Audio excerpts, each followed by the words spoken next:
नमस्कार दोस्तों, कैसे हो आप सभी। आज हम रघुवीर साय के बारे में पढ़ेंगे, जो कि एक प्रयोगवादी कवि है और दूसरे सप्तक में शामिल है। इनका जन्म है वो 1929 में हुआ था और इनका निधन 1996 में हुआ था। और जन्म स्थान कौन सा है? लखनऊ, जो कि उत्तर प्रदेश में है। ये दूसरे सप्तक के कवि हैं। अब देखते हैं इनके जो काव्य संग्रह है और कविताएं हैं कौन कौन सी हैं। तो देखिए, जो इनका पहला काव्य संग्रह है वह है सिड्डियों पर धूप में, जिसका प्रकाशन वर्ष 1960 है। आत्महत्या के विरुद्ध 1967 में इसका प्रकाशन हुआ। जो ब्रैकेट में दे रखा है वह इसका प्रकाशन वर्ष है।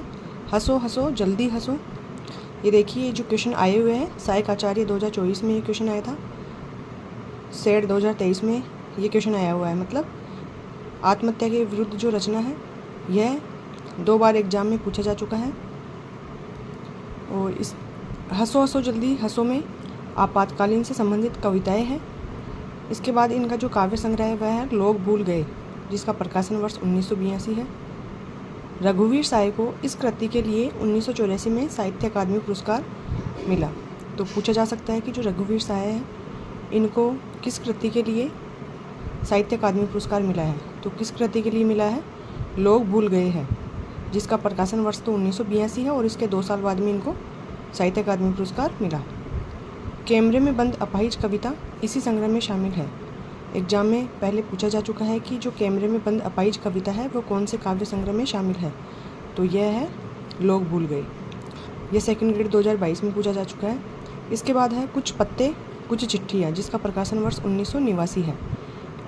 एक समय था एवं मेरा प्रतिनिधि, तो इसकी मैंने ट्रिक भी बनाई है जो कि आप देख सकते हो। और ये जो टॉपिक है ये फर्स्ट ग्रेड सेकंड ग्रेड और अभी EMRS में TGT PGT की जो वैकेंसी निकली है इन सभी के लिए बहुत ही लाभदायक है। और स्पेशली रघुवीर साय असिस्टेंट प्रोफेसर में PGT में दे रखा है अलग से, तो आपको इसका अध्ययन अवश्य करना है। तो ये जो ट्रिक है इसकी, सिड्डियों में धूप में आत्महत्या के विरुद्ध हंसो जल्दी हंसो, नहीं तो लोग भूल गए हैं, और एक समय था मेरा प्रतिनिधि कुछ पत्ते कुछ चिट्ठियाँ लाया। तो इसको आप देख सकते हो, याद कर सकते हो। इसके बाद विशेष तथ्य में देखते हैं। तो इनका जो पहला काव्य संग्रह था सिड्डियों पर धूप में, इसमें क्या शामिल है? इसमें एक अनाहत जिजीविषा, मध्यम वर्गीय जीवन का दबाव और लोकतंत्र की विडंबनाएं चित्रित है। इन्होंने पत्रकारिता की शुरुआत 1947 में दैनिक नवजीवन पत्र से की। तो पूछा जा सकता है कि जो रघुवीर साय है इन्होंने किस पत्र से पत्रकारिता की शुरुआत की थी। तो दैनिक नवजीवन, जिसका 1947 में से इसका प्रकाशन किया था। यह किस प्रकार के कवि माने जाते हैं? मुक्तक कवि। अब जो देखते हैं रघुवीर साय की प्रमुख काव्य पंक्तियाँ, कि रघुवीर साय की प्रमुख काव्य पंक्तियाँ कौन कौन सी हैं। तो देखिए इसकी जो काव्य पंक्तियाँ हैं, आज फिर शुरू हुआ जीवन, आज मैंने एक छोटी सी सरल सी कविता पढ़ी।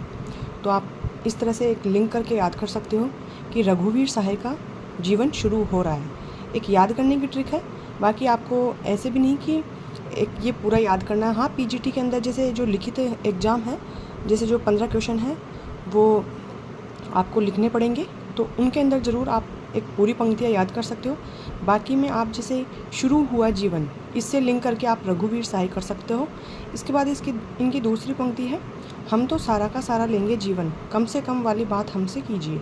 तो यहाँ पे भी जीवन आ रहा है, यहाँ पे भी जीवन आ रहा है, लेकिन यहाँ पे तो जीवन शुरू हो रहा है और यहाँ पर जीवन ले रहे हैं। तो दोनों पंक्तियाँ किसकी है? रघुवीर साय की। इसके बाद में है राष्ट्रगीत में भला कौन वह भारत भाग्य विधाता है, फटा सूतना पहने जिसका गुण हर चरना गाता है।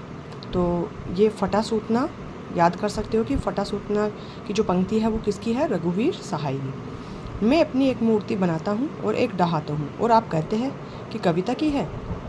यह पंक्ति भी रघुवीर साय की है कि जो रघुवीर साय है वो अपनी एक मूर्ति बना रहे हैं और इसको ढहा रहे हैं। तो इसको लिंक करके आप बस जो मैंने ये हाईलाइट कर रखा है उसके माध्यम से आप याद कर सकते हो। इसके बाद है कितना अच्छा था छायावादी, एक दुख लेकर वह गान देता था, कितना कुशल था प्रगतिवादी, हर दुख का कारण पहचान लेता था। तो कितना अच्छा था छायावादी, छायावादी को जो अच्छा किसने बताया? रघुवीर साय ने। भारत हर संकट में एक गाय है, ठीक समय पर ठीक बहस नहीं कर सकती राजनीति। तो जो भारत है उसको संकट में गाय किसने बताया? रघुवीर साय ने। हम दूरदर्शन पर बोलेंगे,